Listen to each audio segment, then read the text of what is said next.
Are we even surprised at this point? Almost knocked myself the fuck out with my water bottle.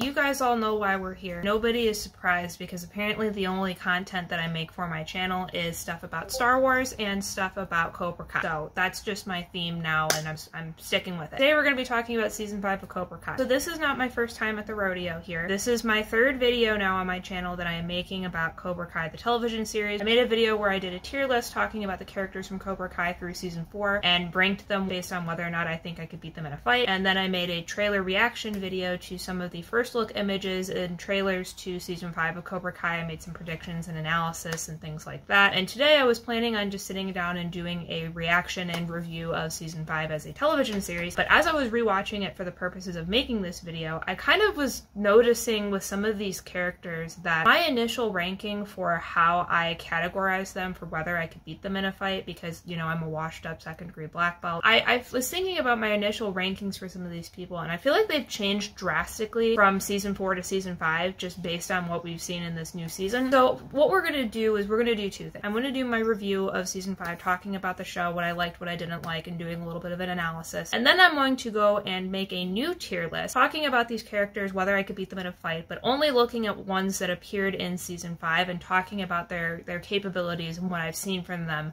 in season 5. So we're going to be doing two different things today. Spoiler alert! Spoiler! Spoiler! If you have not seen any of Cobra Kai or the Karate Kid films, and without further ado, let's get started.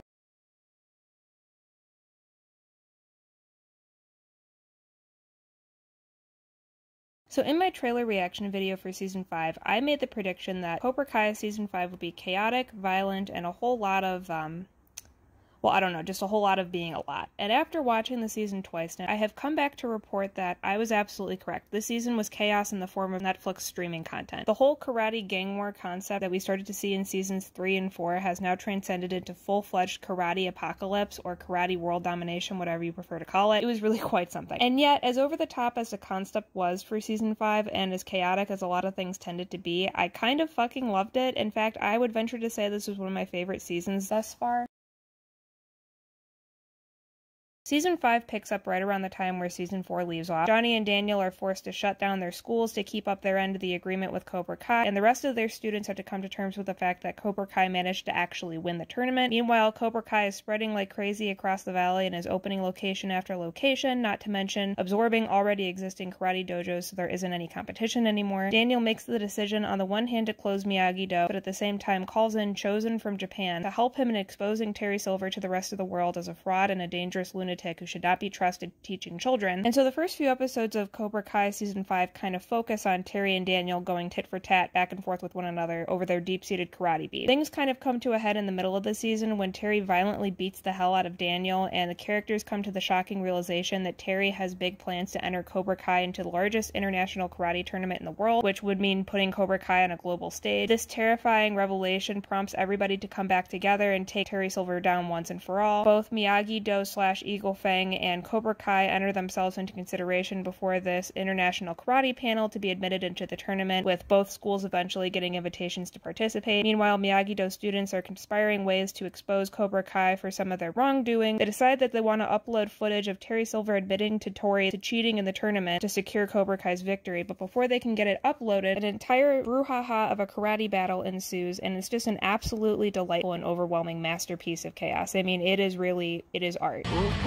Eventually, Terry Silver is exposed for his wrongdoings and gets arrested. Cobra Kai students decide to disown their school for Terry's actions, and everybody seems happy. Also, KREESE fakes his own death and manages to escape prison, not realizing Terry's arrest would have most likely got him out of jail anyway. So overall, I appreciated the fact that Cobra Kai Season 5 managed to create a decently focused narrative throughout the season, despite the massive amounts of characters and storylines that it had to juggle. The whole theme of the season is fighting with honor, something that Chosen keeps emphasizing with his new students and what ultimately becomes Terry Silver's downfall. And I like this theme because I think it's something that speaks to a lot of different styles of martial arts, and it was something that was pretty well incorporated throughout a lot of the different storylines throughout the season. I also like the fact that the show still continued to lean into the fact that there's silliness and inherently chaotic aspects of this whole concept of Cobra Kai, not taking itself too seriously and not being afraid to really turn the volume up on moments that make you wonder if you're having an out-of-body experience or just watching the Karate Kid spinoff. It is a show about karate gang wars in Southern California, and it is is a little bit inherently ridiculous, but it's not a joke. The show kind of understands what it is and leans into it, and I think because it does this, it's still entertaining and it's a lot of fun to watch. There were a few things that I didn't exactly love about the beginning episodes of this season. The initial conflict between Terry and Daniel felt really redundant at first to me because it was yet another season of Daniel huffing and puffing about yet another person from his karate past that he still had beef with and that make him act a little bit crazy to the point where he alienates pretty much everybody else around him. First it was Daniel versus Johnny, then it was Daniel versus Johnny / KREESE, then it was Daniel versus Chosen, then it was Daniel and Johnny versus KREESE, and then it was Daniel versus Johnny versus KREESE versus Terry Silver, and it gets to a certain point where you can't help but ask how long these grown adults plan on full-on torturing each other before the whole thing gets a little bit silly. But once Terry starts doing certain things in this season that shift the conflict from petty rivalries that took place in the 80s to really fucked up things that he's doing in the present, the weight of the situation and the plot felt a lot different. This is bigger now than Daniel's karate past. It's about consequences and really messed up things that are happening in the present that are dangerous and immediately need attention. So once the show kind of landed on this motivation for the plot, it felt much better to me and it felt much more substantial and felt like a different vibe than the other seasons, which I appreciated. I also felt like the ending of the season was a little bit too clean in how it resolved everything and how everything got wrapped up. Yes, it was very satisfying to see the bullies that we've been rooting against for so long get their comeuppance and to see Terry Silver get arrested, but the resolution to season 5 felt far more like a series finale than just one to round out a season that has another one coming. We don't have a clear direction of where we're going from here. There's no immediate clear goal that everyone is working towards, no adversary that everyone has to band together to fight against. There's an international tournament that technically Miyagi-Do got invited to, but we don't even really know if they want to do that anymore now that Cobra Kai is most likely not going to be able to compete. Yes, KREESE did escape from jail, and technically they now know that he didn't beat up Stingray, but he also did assault and punch a bunch of prison guards, so I don't feel like the police are just going to let him have his dojo back. He's probably going to have to face some consequences for that too. So I'm not really sure what to expect going forward. This did feel like a little bit of a strange level of finality to it. But yeah, other than that, the season was really fun.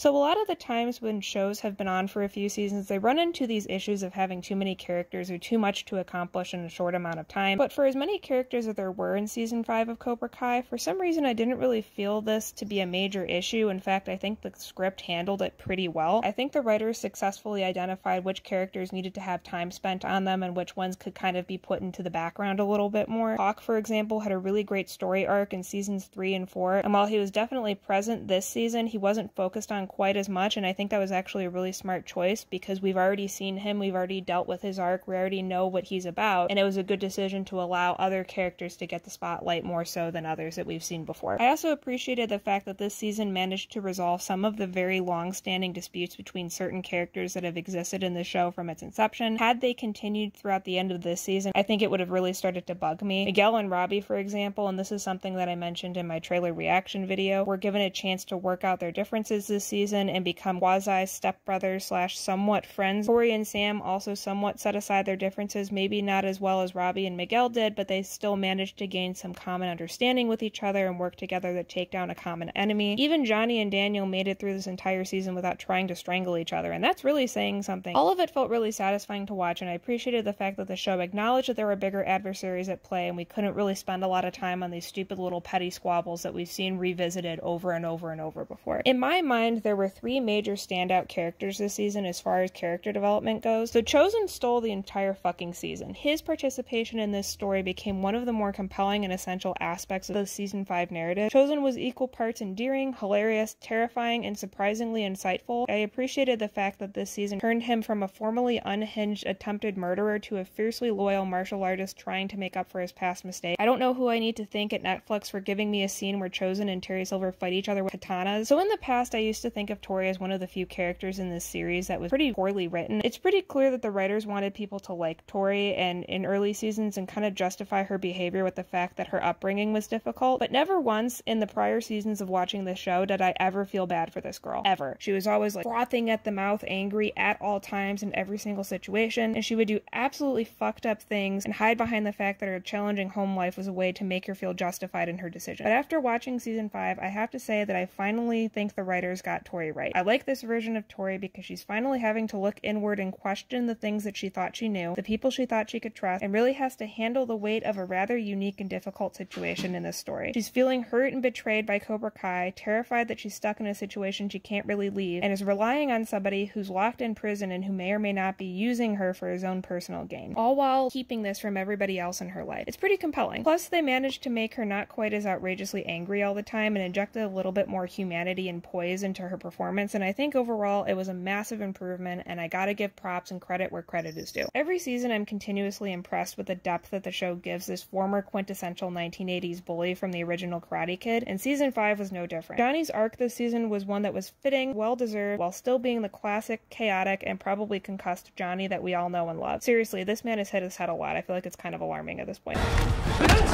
Morals to the story, no happy end. Johnny takes on the role of expecting father and manages to be the logical voice of reasoning in numerous situations, getting Robbie and Miguel to finally get along after several seasons of beating each other up, and even stepping up to the plate and baby-proofing his apartment, though all of these things have been done in very classic and chaotic Johnny fashion. Surprisingly nerfed this season, but objectively the best mohawk color. The only student seemingly pointing out all of the illegal things that all of the adults are doing in every situation. Can we focus on the issue at hand? There is a madman out there using weapons on us. Surprisingly useless without holding a book. Not thrown through a window enough times this season. Sucks at protecting eggs from Trader Joe's. Traitor-ass bitch. Traitor-ass bitch until she wasn't. Character development and self-discovery journey consisted of reading a book at the pool once, and that was it. Literally went to every person named Hector in Mexico asking if they were his father. Dedication to makeshift escape rooms is awe-inspiring. Looked less pregnant than I do, and I'm not even pregnant. Okay, let's say it all together now.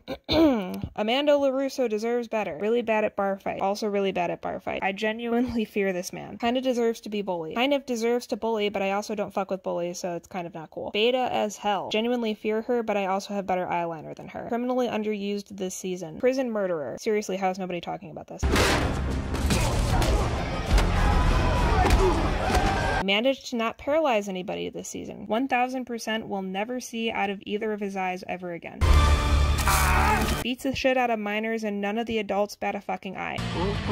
I genuinely fear you. Surprisingly useless in karate brawls. I need a spin-off of him and Yasmine owning a car dealership together. I don't know why, but I feel like I would watch the shit out of that show. Low-key my favorite character. Don't ask questions. I don't have to explain myself to you. Waiting for the moment she decides to take karate and beats the shit out of everybody else. Surprisingly the most chaotic person in the show about karate gang war. Only 80% as detestable as he was last season.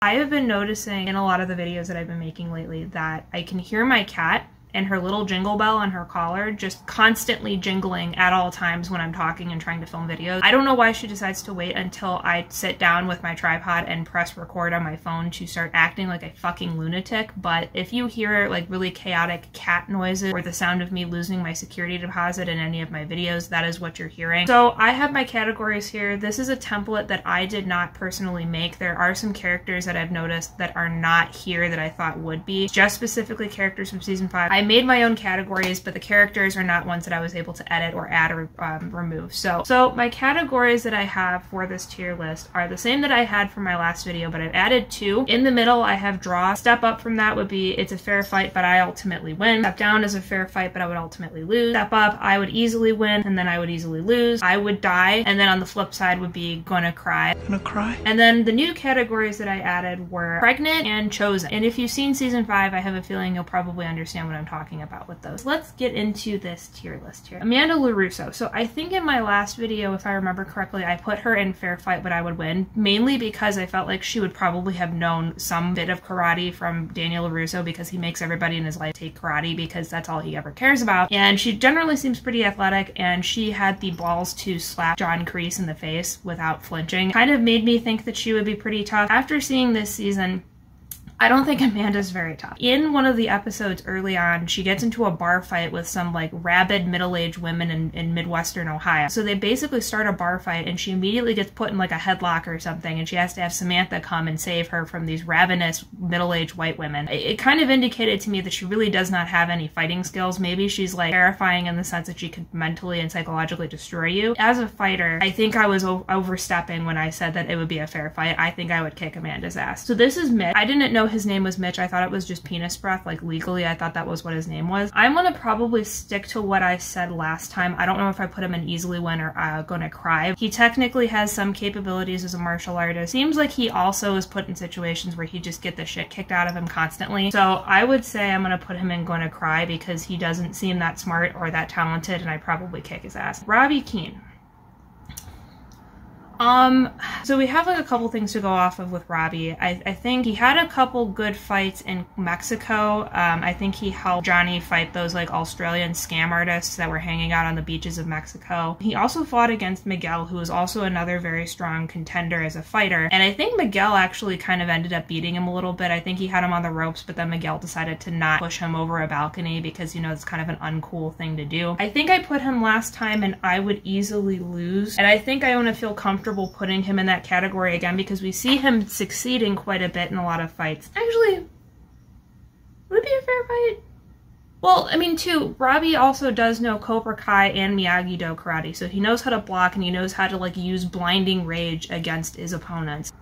I'm gonna let that hang out there and see if I can think about that. So Miguel had a lot of really good fights this season. He basically beat up a bunch of drunken adults in Mexico when he was trying to look for his father. He fought against Robbie and ended up ultimately beating him. They were pretty even for most of that, but then he ended up kind of overpowering him a little bit. We know that Miguel has a magical spine. He also has, I would say more than a lot of the characters in the show, much more of a level head when it comes to approaching situations. And I think that's something that's really underrated in talking about whether somebody is a good fighter or not, because if you're just going in with like blinding fucking fury, you're probably going to get yourself in a situation that's not very good. I think Miguel has the wherewithal and the knowledge, especially in this season, to kind of think things through. I would say I would easily lose. I would say he's definitely like similar to Robbie, but I would say Miguel's definitely better at this point, but not so much so that he should be put in a whole other category. I think it's just kind of like as a mental note. So in the last video, I think I said that Tori was in a draw category. The more I thought about it, the more I think that that would be pretty fair. She does have some decent fights, but she also is like getting tortured by some unhinged karate instructor for most of this season, which is kind of a hard measure. The thing with Tori though too is like I kind of had a lot of similar strengths that she did. Her technique can kind of be a little rough sometimes though. I think I would say fair fight, but I would ultimately win because I think really Tori's main downfall is her emotions. Last video I put him in I would easily win because Kenny kind of fucking sucked in season 4. Season 5 Kenny is a whole different story. On the one hand, he is still shorter than I am and I could use my long ass limbs to zone him away from me. He also is very emotional and very angry, and he definitely doesn't know how to like use level head in a situation. It's like a very loud motorcycle outside. I'm very sorry. Kenny this season more so than last is showing his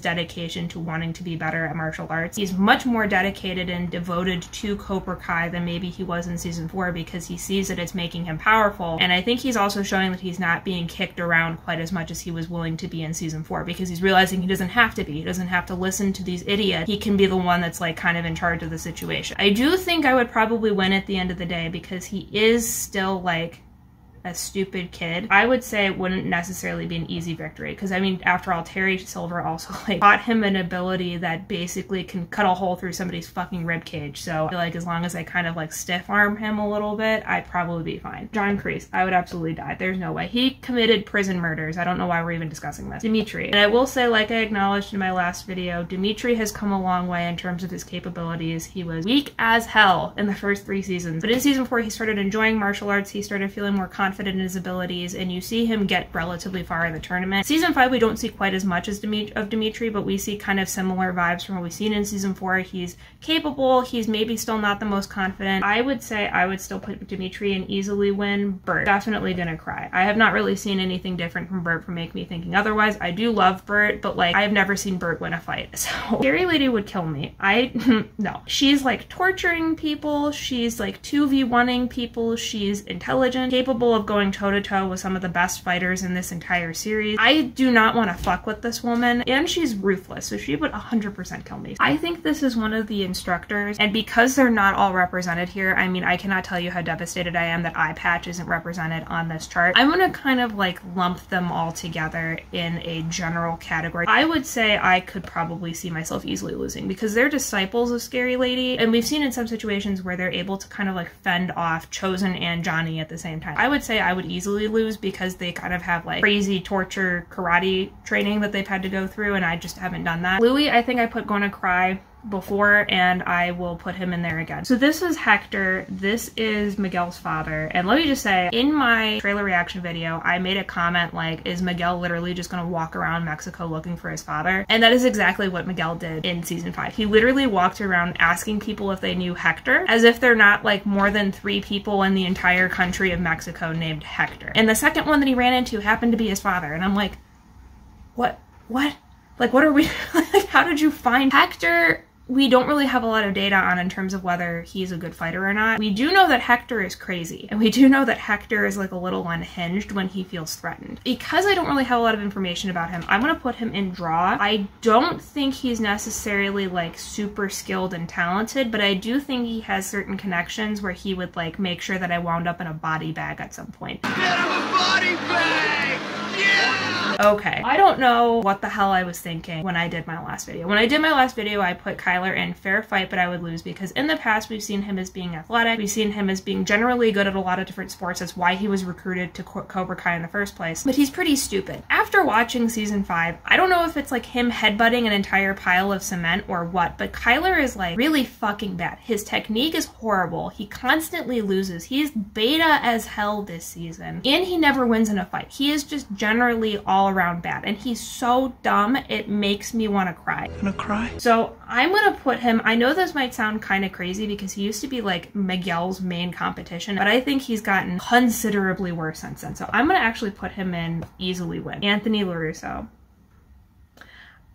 I don't know if this is mean or not. I'm gonna put him up here. Anthony LaRusso is probably the worst fighter in this entire series. The fact that he has like no capabilities naturally whatsoever in how to defend himself is kind of fucking sad. They always kind of suggest that Sam is like naturally talented and there's sort of like this divine LaRusso bloodline of karate talent or whatever, but like it seems like Anthony maybe didn't get that, and he is just like pathetically bad at karate. I know that he's like very new at it, but we've seen a lot of characters that are like new at karate and they just fucking like level people. So I'm gonna put him up here and just, that's fine. Yeah. So I love her. She is a precious woman, but nothing has really changed from the last tier list. So I'm gonna put her there. We don't see much of Book Kid, and the more I thought about it, the more I'm like, I'm not gonna be in a lot of karate fights or just general altercations with people where there's gonna be a lot of textbooks lying around. In fact, I will make sure of that to make sure that I have a technical advantage. And if that's the case, I'm just gonna easily win. I'm sorry. Like, it's just, I don't really see anything this season that really is impressive to me. Chosen.